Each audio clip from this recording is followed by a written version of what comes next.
Okay, let's do this. Yes. Hi everyone and welcome to Artist Talks, where I talk to artists and musicians and poets that I find very inspiring and that I look up to very much. And today I'm joined by a person who is a very big inspiration. She is an artist, a vocalist, a songwriter and producer and a top liner, if I'm not mistaken.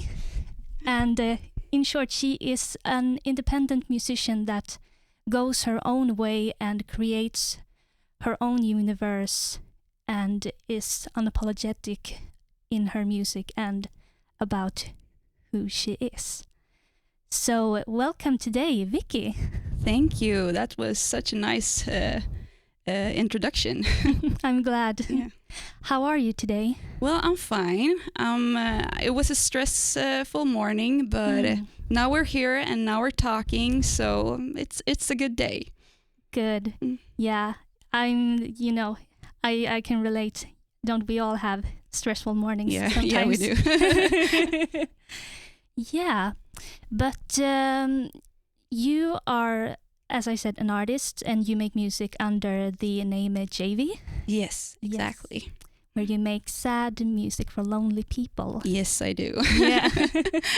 We're going to talk about that more lately.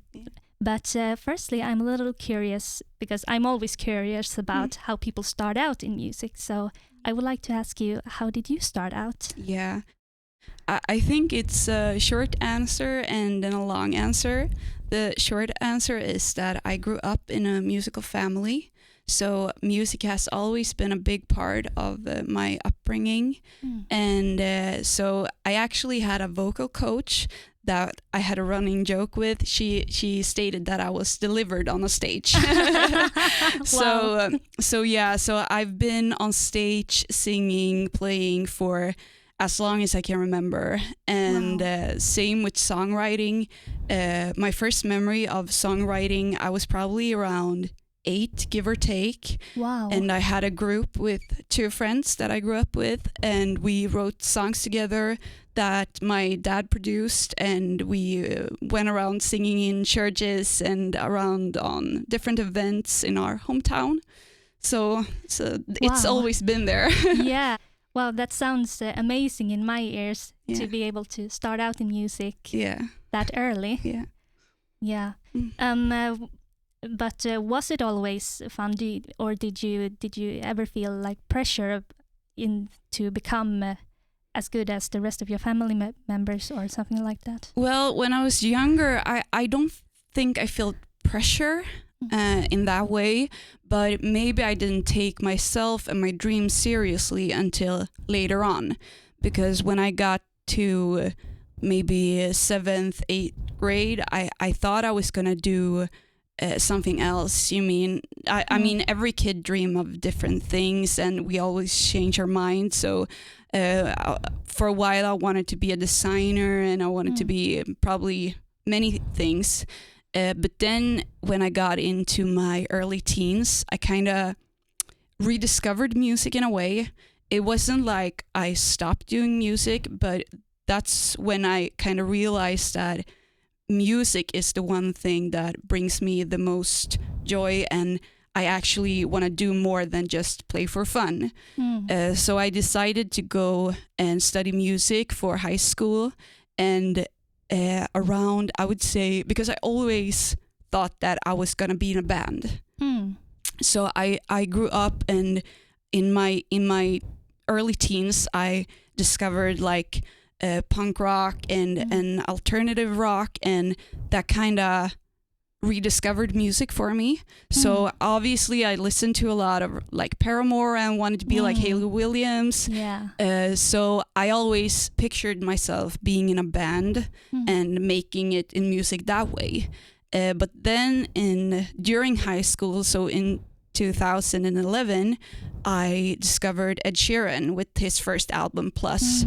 And it was such an awakening for me to see this guy, just him and his guitar making it. And that kind of music really spoke to me. So I started writing music for me and my guitar, and kind of understood that I didn't have to have a band. I could actually do this on my own. So since then, I would say that I was pretty set on my dreams. But obviously, as a fellow musician, you know that it's a roller coaster. Yeah. It's a very difficult, career of choice. Very. And you kind of doubt yourself and the choice you've made, being in music from time to time. But I always come back to, like, if I do something else, I would never be fully satisfied until I make it with music.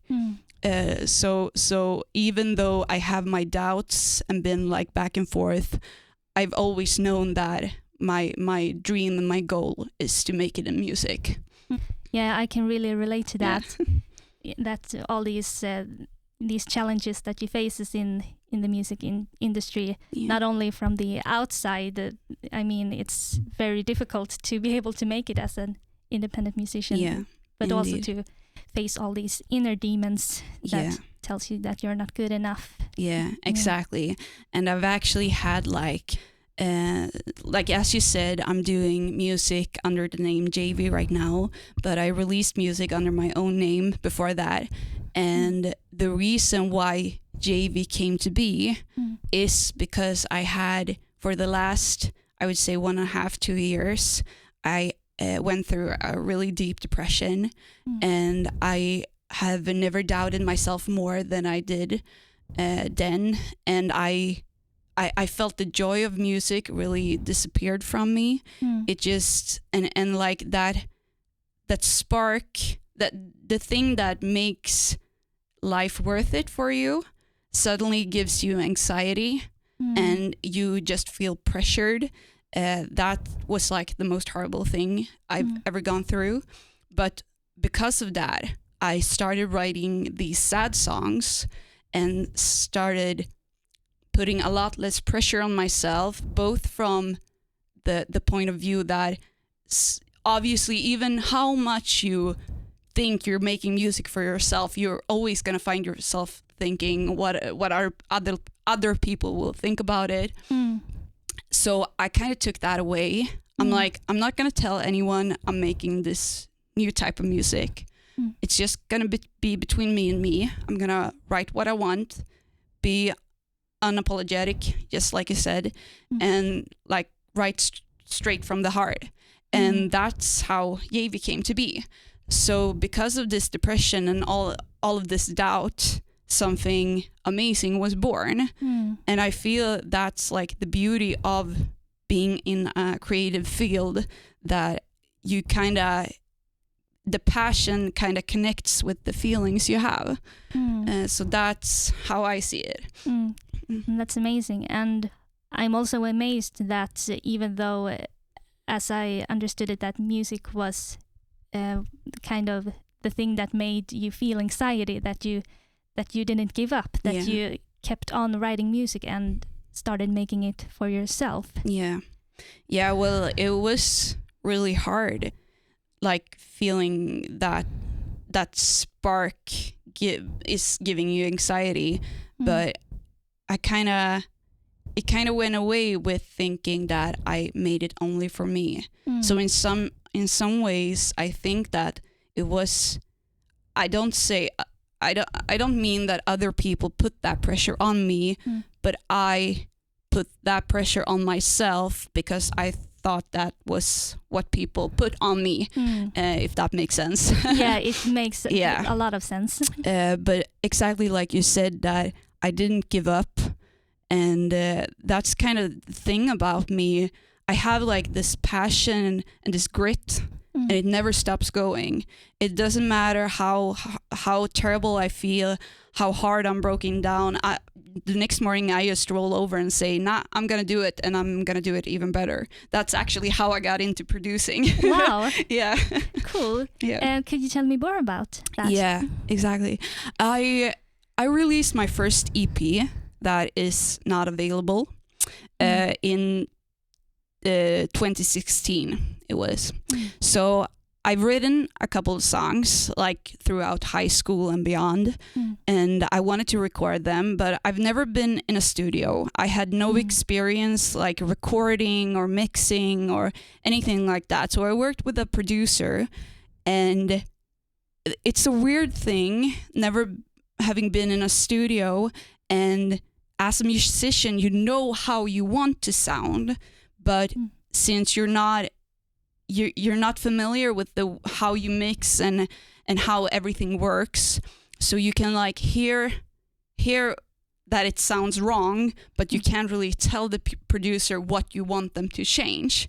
So I recorded that, and I was not totally unsatisfied with the result, but I wasn't satisfied. It didn't feel like me. So then in 2017, my first vocal coach called me and said that the school she worked for was going to start a new education for singer-songwriting, and she thought that I was a perfect fit for it. So I went to audition and I got in, and like I said, it was singer-songwriting, but it was also producing. So during the first year, I got to work with the teachers and an ensemble with musicians to record 2 of my original songs. And I just felt it happen again, that it didn't sound the way I wanted it to. And I couldn't really explain what I didn't like about the sound. And as a vocalist, I was not very studio ready. I had not. It's very different to sing in a studio than if you compare it to singing live. Yeah. So I wasn't happy with how it turned out. I wasn't happy with my performance.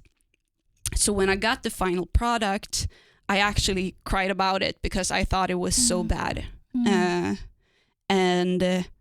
So I decided, I was first, that same day I wanted to give up. I cried, I wanted to give up. And the next day I was like, no, I'm going to do this now. So I went to the music store, bought everything I needed for a home recording studio, and I started producing myself.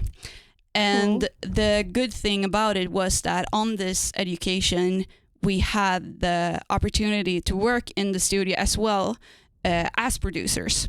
So I went on for a second year as well, and that year it was more focus on the producing part. Wow. So I just, less than 6 months after I started producing, I released what I say to be is my debut single that I produced full of myself. Wow. So good job. Yeah, thank you. In 6 months, it's not a long time. No, exactly. So then I finally, like, my sound felt like my sound finally got to the place I wanted it to be. I understood why I didn't sound like I wanted to sound, and like I understood why it turned out the way it turned out, and that was very, very freeing for me. That I had that power to like control how I wanted to sound. Yeah. So it kind of went on from that. So so far I have 6 songs out under my own name, Vicky Jacobson, and those songs are like acoustic pop, very Ed Sheeran, very guitar based. And now with Yavi, is like it's a bit more. It's I say it's emo pop because I can't really place it. Yeah. But it's like it's a bit of Post Malone in there. It's a bit of I take a lot of inspiration from like SoundCloud emo rap, but not the rap part, but the music. So I kind of just kept on producing my own material, and I'm loving it. It's not like I don't ever want to work with another producer, but I find the producing part just as fulfilling as writing and performing. Wow. Yeah. Yeah.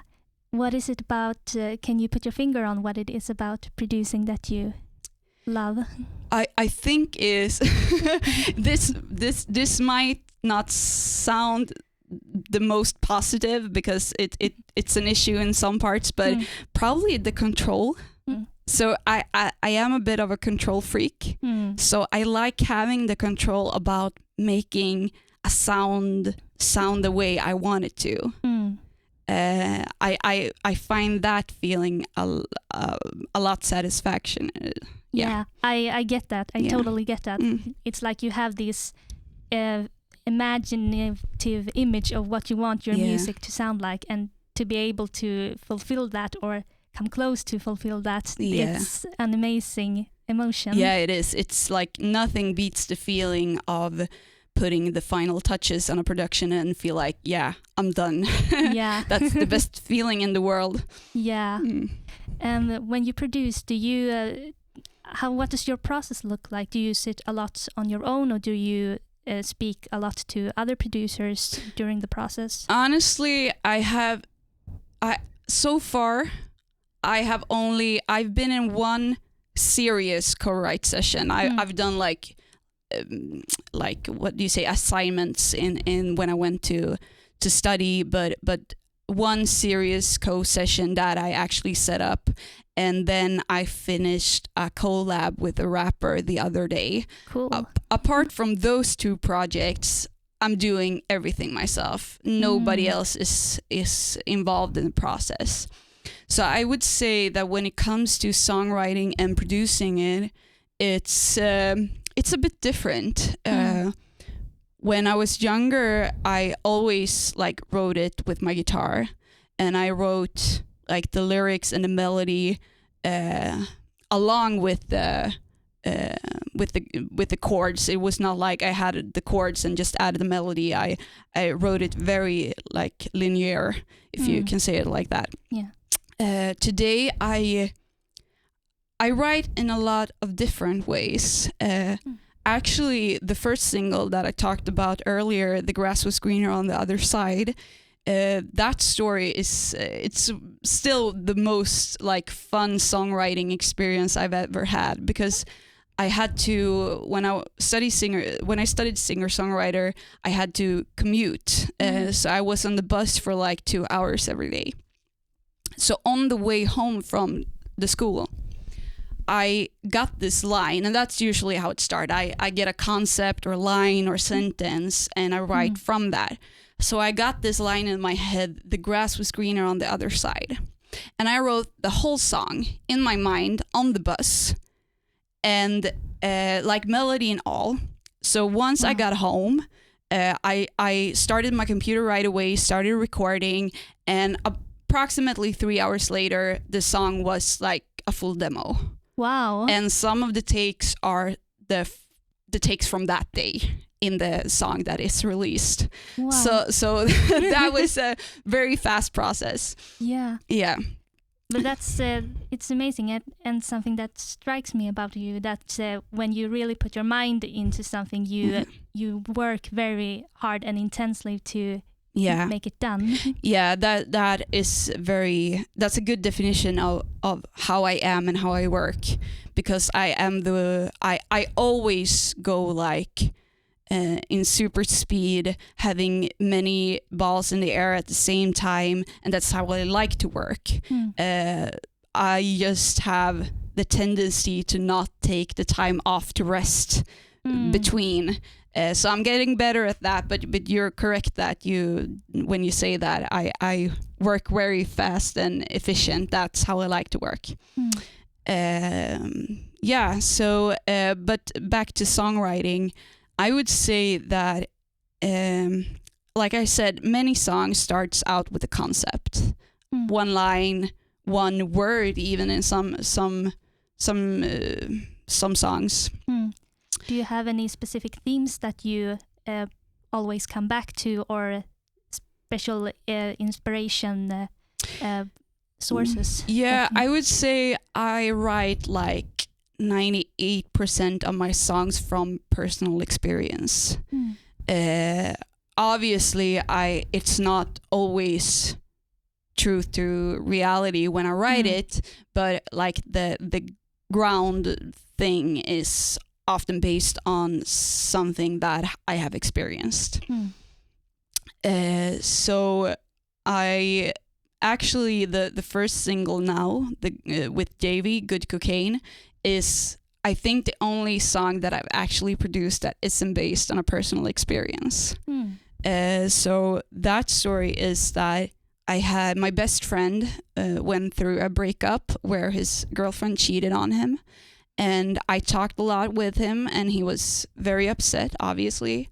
And in one of those conversations, he said something like, I can't stop thinking about her. She's like good cocaine. And I was like, it's a song in there. Yeah. So I didn't say anything. So I sat down, produced it. It went very smoothly. I kind of knew what I wanted to say and what I wanted to do with the song. And then I sent a demo to him, and he said like he was crying and thought it was so amazing. He saw he obviously it was very hard for him to listen to it. It still is sometimes, but he thinks it's an amazing song, and he was so happy that I kind of put his feelings into this song. So I'm very capable of writing off other people's experience as well, because I really felt that when I was in the studio recording. I almost cried a couple of times because it's so much emotion to it. Yeah, a very good testament, I must say, to your ability to tap into other people's experiences. Do you think you will write more songs in that fashion? Actually, I would love to. I feel like if I don't want to come knocking on someone and be like, hey, give me a terrible experience, I want to write about it. But if someone were to like tell me something and I would feel inspired, I would totally like to write in that way again, because it was very rewarding, like using someone else's feelings and kind of connect with them in that way. So absolutely, it's just it's kind of awkward thing to ask about. Yeah, I get that. Yeah. But also I can imagine very relieving too. I'm thinking that you become as a way, as Amanda Palmer maybe would describe it, as a sin eater. Like you take someone's bad experience and then you channelize this and make it into a good experience. Exactly. So I'm a little curious. Could you tell me more about your life as a freelance musician? How does a day or a week look like to you? Well, that's the thing, isn't it? That it's never the same. No. And I like that. I like having the freedom to plan it as I please, and sometimes actually be able to let the feeling decide if I'm gonna be in the studio or not. My main income isn't based on my music this day, so I'm not. I don't need that income to make do. So that's a bit freeing. But my plan is to move over more to being a full-time musician, at least in the long run. But start working less on my day job and start working more with producing. I actually put up on my website very recently that I'm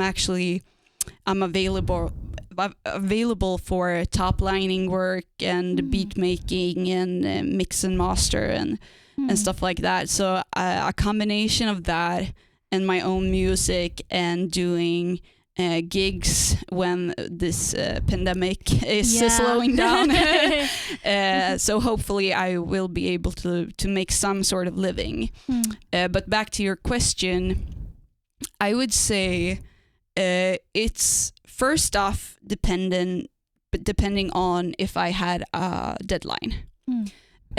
I try to keep deadlines as if I'm gonna put it this way, as nice to myself as possible, since I am my own boss, and I had a tendency to like put very extreme deadlines, and then one day I realized, why am I doing this? I only have myself to answer to. So right now, I would say that I'm in the studio maybe a couple of days a week. It's depending, because I have a partner that I live with, and I can't really record when he's at home. No. And that's a good thing, I would say, because otherwise I would probably work 7 days a week. So when he's at home, sometimes I do some light producing, like making some beats in headphones. But when I mix and stuff like that, I can't really do that when he's at home. So I would say that most of my days when I do music, I start off quite early, but I'm grabbing a cup of coffee, doing some morning yoga, meditation, just to like take some moments to breathe. And then again, it's depending on what type of project I'm working on. I would say that if a side note to what we talked about earlier about songwriting, these days I usually start out with some sort of beat. So I'm making a beat, and I have like this library of beats that I haven't used. So if I'm gonna start writing a new song or something new to produce, I pick out one of those beats, go into my file where I have all my lyrics, sentences, like ideas. I have a document with like easily like 50 pages of just like 1-2 sentences with ideas. And so I'm starting with looking through that if I don't have an idea in my head already, and see if anything fits like kind of the mood of the day. What do I feel today? What do I want to write about? So if I'm lucky, I will find something there and start to write it off from that sentence. And what I usually start with is making the beat, I would say, as complete as possible in one loop. So you have like at the heaviest part of the production, how is this beat gonna sound like? So I make like a staple of all the sounds I want to use. And then I start making, like building the song shape out of that. So I take away the elements in the start, starting off a bit easier, adding elements as I go, but I have like the full beat in the beginning. So I know what it's going to sound like at its heaviest.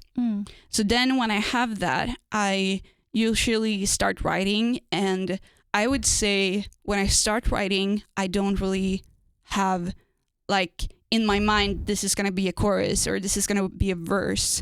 I'm just, what melody am I feeling? What lyrics am I feeling? And then I'm like, yeah, this sounds like this part, and I can work after that. So that's a day in the studio if I'm writing a song. If I'm working on a project, I put it up, start mixing, doing tweaks, bouncing it, listening in headphones while I eat my lunch and taking breaks, just to see if I hear something that I didn't hear before. And obviously sometimes you need to take a bit of a longer break, because you get you don't really hear stuff the same way as we say with fresh ears. It's a lot of sounds. Yeah, but the nice thing about being my own boss is if I sit down and nothing happens, I just feel irritated, I'm not feeling it, I could say not today and leave it be. Because I feel like if you're not feeling it, it's not going to be good anyway, even if you can force yourself to produce a beat or produce some lyrics. You're not going to be happy with that, and you're going to have to re-record it or rewrite it. So that's usually how it is. Mm. So when it's not the pandemic, I also have gigs. I usually do troubadour gigs because that's the best income. So I do covers. I take my guitar and usually go to some pub and play some gigs. Doing at a gig maybe between 20 to 30 songs, something like that, covers and my own material. I usually have like 1/3 own material and 2/3 covers if nothing else is stated. Cool. Do you enjoy doing troubadour gigs, or do you see it more as a way to get an income to make your music? I would say that it's definitely the best way to have an income. So sometimes I take gig for the income. But I would say even if I'm not feeling it before I go there, I always think it's fun and great when I start playing. So I could be like, oh, I wish I didn't have to do this gig today. And then I go there, I set everything up. And as soon as I start singing, it's like, yeah, this is the best thing ever. I wish I got to do this every night. So I would say that I wouldn't do it if I didn't know that it was the best thing. So obviously you get a bit tired doing like the same songs over and over again. And according to my personal music taste, I'm a bit too alternative to make those songs into covers. So you have to play a lot of like Beatles and Bruce Springsteen and like all these covers that everyone can sing along to. So you get kind of tired of that. So I usually enjoy it more when I get to a place where I get more freedom to like more to entertain than to troubadour in that way. Yeah, where they say we want to hear JV, not play Bruce Springsteen. Yeah, exactly. And you can really see at some gigs that people actually enjoy your own material. They're not just sitting there waiting for me to sing. I can't even think of a classic cover song right now, but you get a request for what is it called, Shallow, for example. Like every gig, can you play Shallow? I'm like, no, I haven't even. No. So yeah. Wow. Yeah, I really get that. I also think it's interesting to hear about how you seem to be so well organized also when it comes to writing your songs. I mean that you have these beats that you choose from, and you have the lists of emotions that you pick from, because that's things that I experience that me, myself, and probably many others doesn't think about. You easily forget that part. So it's amazing to hear about that organizing bit. Okay, well, it definitely sounds more organized than it is. If you saw the documents and if you saw the folders with the beats, you would not think it's organized. But when you describe it, I understand what you mean. But I think that every musician can relate to like coming up with lyrics when they're out and about, and like typing it into your phone and doing voice memos. And what I like about that is that you sometimes forget about it, and then you go back looking through your voice memos and like, this is really good. I can do something with this. So my latest single that I released under my own name, it was called Attention. And the chorus goes, I don't need your attention no more. And that part, actually, I wrote it, I think 3 years before I actually made a song out of it. And in my mind at that time, it was going to be like this great ballad. And then I made it like this really upbeat pop tune. So I really enjoy like looking through all the old documents and voice memos and finding those gems, because even if it doesn't turn out the way you imagine it at the time. You can still use it and like make it a modern version of what it is. Yeah. So if you as a musician don't do that, but you should. It's like Really? my pro tip. Yeah, that's a very good tip. Yeah. Yeah, well, you mentioned the corona crisis, and Yeah. I think no one has been able to not hear about that. No, obviously. Yeah. And could you tell me about how you've been affected by it? Well, I would say that I'm definitely affected because I do gigs like on a regular basis. So obviously I'm not playing gigs right now. But I would say, given the time in my life, what I do right now, what I put my focus to how my mental state, where my mental state is at, I would say I probably wouldn't have played as many gigs anyway. So in some way, I actually think it's kind of nice that it's like the whole world is on pause, and it gives. Obviously, it's horrible that artists that are dependent on that money is suffering for it. But I would say if you're not depending on that money, it's very nice to feel like I have a break. I can focus on my new material. I can take it on my own pace. It's like everything has slowed down a bit. And I talked to this other musician, Amanda Asa, just the other week, and she said the same thing because she was doing like living room gigs, mostly because she was missing gigs, like doing gigs. But she said that as well, that it's kind of nice that it's like slowing down and giving everyone a break, because musicians tend to be very, very stressed out and having many projects and doing a lot of gigs. So I would say that as a musician, I wouldn't say I'm that affected. Yeah, but good to hear. And I can also recognize those feelings about that. It's like you said, obviously it's horrible that the music business is basically on pause and people can't do gigs. But I also find it very nice to be able to focus on other things, like exploring these talks and doing online gigs. And from that perspective, I also find it has been a very learningful experience. Yeah, and I think it's very nice because I feel like the thing with these online and live and going on Facebook Live and Instagram Live, I mean, that was available for us before this, but we weren't using it in the way we are now.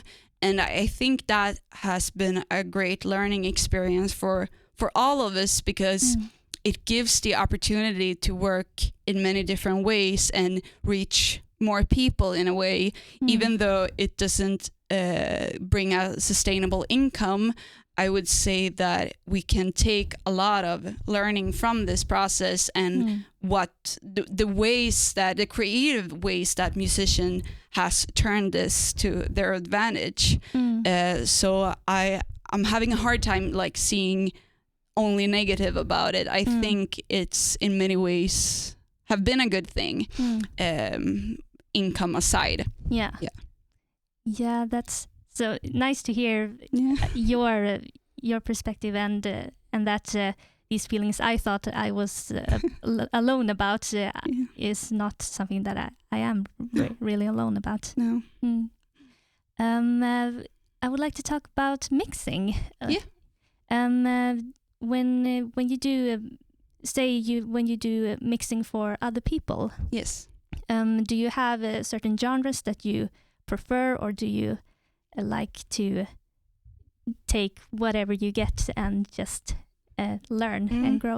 I haven't really. Like I said before, it was recently that I actually put out that I was available for mixing jobs. So even I have done a bit of diversity when it comes to genres.